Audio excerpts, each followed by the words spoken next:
Sightsee the Tarot is a series on my channel through which I take you on a tour of tarot books, spreads, techniques and tips, different decks, and more. Today, we are going to explore geopolitical divination with the tarot, inspired from Antoine Court de Gébelin's 1781 treatise Le Monde, primitif, analysé, et comparé, avec le monde moderne, or the Primeval World analyzed and compared to the modern world. Court de Gébelin asserted that the ancient Egyptians left instructions on how the tarot could be used to divine on geopolitics. But then he also says we don't really know how these Egyptians used the tarot for geopolitical divination. So he says he's going to take it upon himself to reconstruct how this might have been done. Alrighty then, let's hear it. But first, what exactly is geopolitics? Basically, international relations, foreign policy, understanding how nations interact with one another, the ebb and flow of power between them, and how geography affects political and social influence. So geopolitical divination with the tarot is using the cards to divine on our current global political landscape. Court de Gébelin gets really specific about the tarot pip card correspondences to the geography and civilizations of our world. Well, his world. And his world leaves out like 3/4 of the earth. But it's all good. I'm not bitter that he left out China, are you? I'm fine. I'm totally fine. So I'm going to run through the geopolitical assignments for the pip cards rather quickly, and you can pause, take notes, only if it interests you. There's a supplemental download with card meanings specifically for geopolitical divination with Court de Gébelin, so be sure to download that. All right, now let's get started. According to Court de Gébelin, the suit of wands corresponds geographically to the breadbasket of the world. The 10 pips correspond with 10 major regions in this area. Ace of wands is Upper Egypt, 2 of wands is Lower Egypt, 3 of wands is Middle Egypt, 4 of wands is Ethiopia, 5 of wands is Libya, 6 of wands is Tunisia, 7 of wands is Morocco, 8 of wands is Algeria, 9 of wands is Mauritania, and finally 10 of wands is West Africa from Guinea to Nigeria. The suit of cups corresponds with the north, which Court de Gébelin attributes to, quote, the origins of science and reason, end quote. The ace of cups is Armenia. The two of cups is roughly where modern Georgia is today in Eastern Europe, right before West Asia. Wait, we need to shift the map over east. The three of cups is Central Asia, the Islamic part of Inner Asia. That's Kazakhstan, Uzbekistan, Kyrgyzstan, Turkmenistan, and Tajikistan. The four of cups is Afghanistan to Pakistan, through India to Nepal to the Himalayas. Five of cups is modern-day Turkey and also the nations around the Black Sea. Wait, let's move back to the previous map of the north. The Six of Cups is Bulgaria and Romania, just north of Greece. The Seven of Cups is from Serbia through Romania, Moldova, and Ukraine, also northward to include Hungary, Slovakia, the Czech Republic, and all the way to Poland. Eight of Cups is the Arctic, way north, where the giants live, says Court de Gébelin. The Nine of Cups corresponds to Celtic Europe. And finally, 10 of Cups is Greenland and Iceland. Now we get to the suit of swords, the suit of great monarchies, great conquest, and great revolutions. The ace of swords is the Arabian Peninsula. The two of swords is Israel and Jordan. Three of swords is Palestine. The four of swords is Lebanon. The five of swords is Syria. Six of swords is around where we now find modern-day Iraq and Kuwait. Seven of swords is Western and Northern Iran, or antiquity, the Median Empire. Eight of swords is the coastal area of Iran by the Persian Gulf. Nine of swords is the Persian Empire. The 10 of swords, no, it's not pictured on the map, but you can picture it in your head, right? East Indies, east of India. Finally, the suit of coins, or pentacles, which Court de Gébelin attributes to southern Europe and the eastern Mediterranean. The ace of coins is the island of Crete, part of the Greek islands. The two of coins covers the other Aegean islands. The three of coins is Greece mainland. And now we're headed west toward Italy.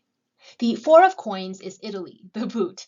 Five of coins is the island of Sicily. The six of coins covers the Balearic Islands off of eastern Spain, which includes the islands of Majorca, Menorca, Ibiza, and Formentera. The seven of coins is the southern region of the Iberian Peninsula, that's Spain. The eight of coins covers the central and eastern regions of the Iberian Peninsula, while the nine of coins is the southwest region of the peninsula. The 10 of coins, wait, hold on. The 10 of coins is modern-day Portugal and then the Canary Islands, which is just off the coast of Morocco and the Western Sahara.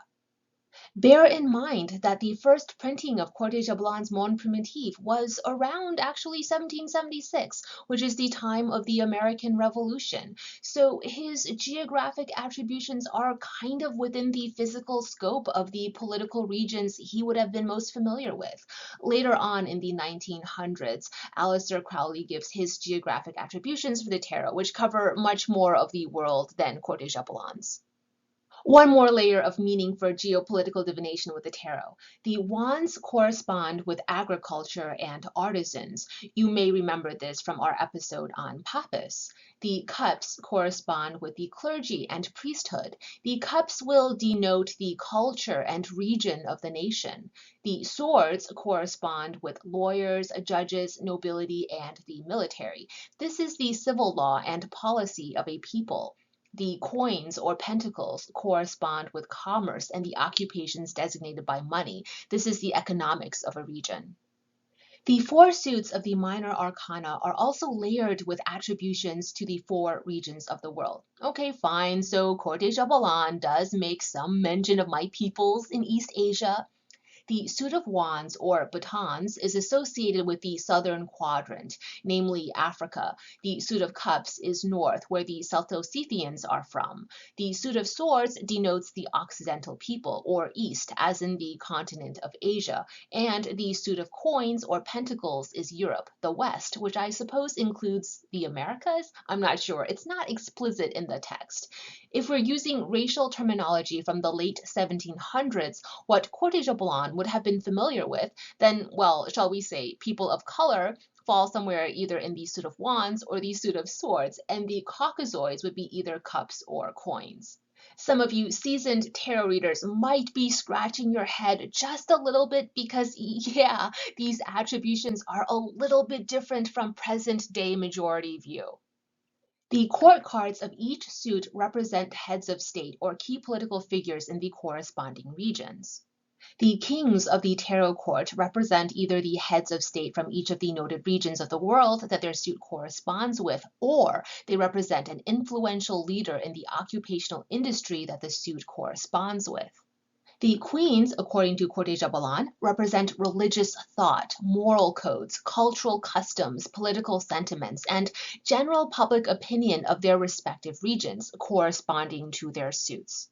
The tarot knights represent the achievements, heroism, battles won, and the exploits of the nations and peoples they represent. The squires or tarot pages are the up-and-coming, the rising stars, the new talent, new blood in the four respective occupational fields, or alternatively, their respective geographic regions. So the Page of Wands could signify rising stars in the environmental or agricultural sciences, the Page of Cups in spirituality and religion, Page of Swords in law and policy or the military, and the Page of Coins in money, business, or the stream of commerce. Encoded into the major arcana are the four stoic or cardinal virtues, and this will be instructive in geopolitical divination. Court de Gébelin notes the four virtues to be key 8, justice, key 11, fortitude, which is needed to keep the peace and unity of the nations, key 12, the hanged man, which he says should be prudence. We'll get to that later, but here it stands in for prudence, the correction of abuse and the awaiting of the success of our labors and trials, and key 14, temperance, which is compromise and treaties between nations. As for key 12 being the hanged one and the cardinal virtue of prudence, Court de Gébelin chalks it up to an unfortunate misinterpretation by the tarot card maker. That's convenient. For the rest of the majors, he attributes them largely to astrology that is then used to forecast the fates of the nations. Keys 3 and 4, Empress and Emperor, are the temporal leaders of the world, ordained by heaven. Keys 2 and 5, High Priestess and High Priest, are the spiritual and religious leaders of the world, ordained by heaven. Key 6 is titled Marriage, and here the three figures are the personification of truth, honor, and love. Court de Gébelin emphasizes to us that truth is definitely the woman here. Key 7 is Ostrus, Court de Gébelin tells us, and so we can infer that this key is the key of rebirth and afterlife. Here, early on in tarot history, Court de Gébelin emphasizes the importance of sevens in the tarot architecture. In geopolitical divination, the majors signify the political and moral status of the nations that you're divining on. Key 16 is avarice or greed, the pursuit of money, status, power, and material gains. This is the road to fall. Now, on the other end, key 9 is the philosopher sage, and Court de Gébelin goes on a bit about this guy. He really likes him. This hermit guy here is the most triumphant of them all because he is self-aware, virtuous, knowledgeable, and wise. Oh, this is a little random, but fun fact. Key 13, death, is assigned the pronouns she, her. I don't know why that amused me. Okay, key 17 is the dog star, or Sirius, also known as the Big Dipper, and the 7 stars here symbolize the sacred 7 planets. Then you've got the moon and the sun, which Court de Gébelin says will help you to predict timing when juxtaposed with the zodiac cards. Key 20, the last judgment, is also the mark of creation, says Court de Gébelin. It's the prophecy of a rising power. Key 21, he tells us, is time misnamed the world. The eagle, Court de Gébelin attributes to spring. The lion is summer. The bull is autumn. And the young man is winter. We then are the fool in our folly. Court de Gébelin doesn't exactly leave us with detailed instructions on how to use the tarot for a geopolitical divination. He just says it can be done, and he gives you his attributions. That means I kind of have to, make it up. And that's what I'm doing from this point on. I'm making it up. If you want to try out my made up geopolitical divination method, first download the supplemental handout. So this is what I've made up, inspired by our previous Sightsee the Tarot episodes. First, I'm going to deal out the deck into 2 piles, 2 cards here, 1 card there, alternate until I've got 2 piles in honor of McGregor Mathers. You remember this, don't you? Of course you do. But once I get that first pile number 1 for horseshoe number 1 of 26 cards, I'm going to stop there. Then I make the horseshoe from the 26 cards and read the cards in pairs as were instructed from our Mathers episode. This time, my intention is going to be for these 13 pairs of cards to be geopolitical prophecies for the political climate I live in right now. Or, to keep it simple, just do a 3-card reading. Ask to receive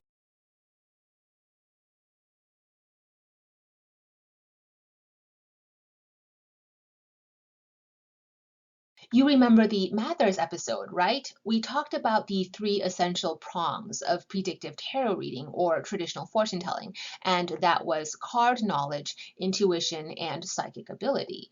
We're going to work with the geopolitical assignments from Court de Gébelin, then fine-tune that with our own intuitive knowledge. Once we've laid our foundation for interpretation, we can then try to reach beyond to get as specific as possible with our prophecy and exert that psychic ability.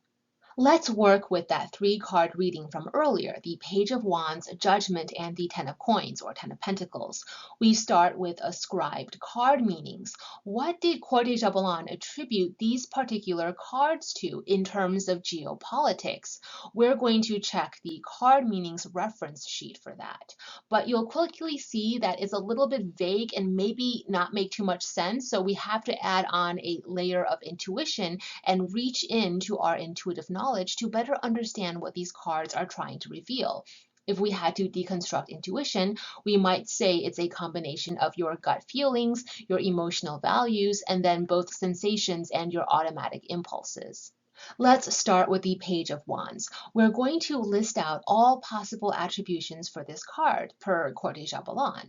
Then we move on to Key 20, Judgment, and do the same thing. List out all possible attributions. Third, the 10 of Coins. Again, list out all possible attributions. And now we just meditate or scry into the images and the brainstormed list of words to see where our intuition takes us.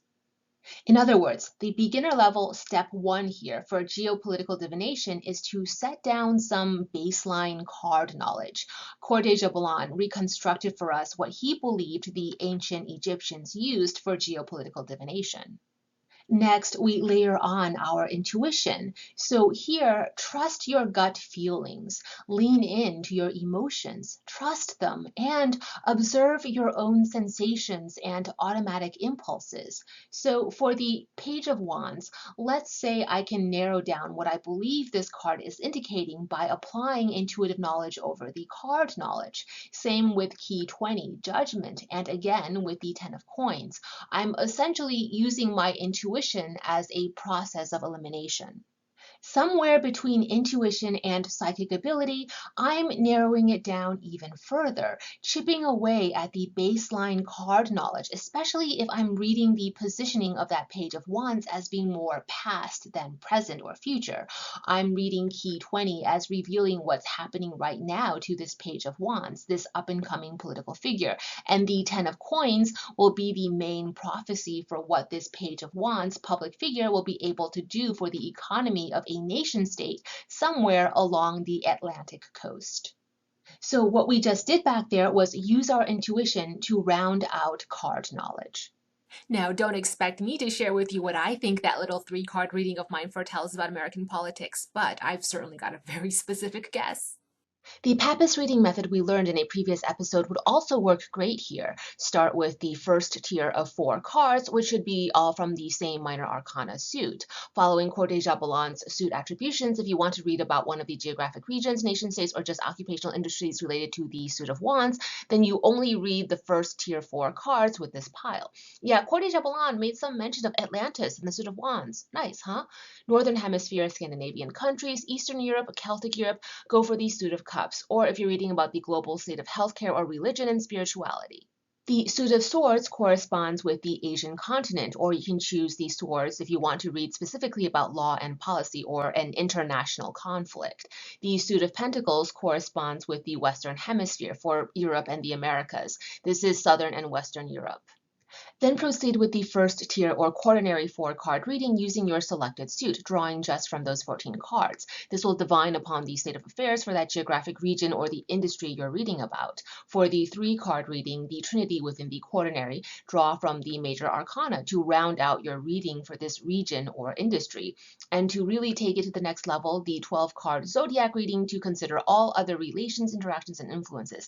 And just a reminder, the Papist divination method came from our previous Tarot of the Bohemians episode. Now it's your turn. Follow these step-by-step guidelines for now to train yourself with the deconstructed motions of geopolitical tarot divination. If you're so inspired, expand upon and even revise the geographic, ethnic, and cultural correspondences from Court de Gébelin. After all, he wrote this in the late 1700s, and fine-tune your own method for using the tarot to forecast world politics.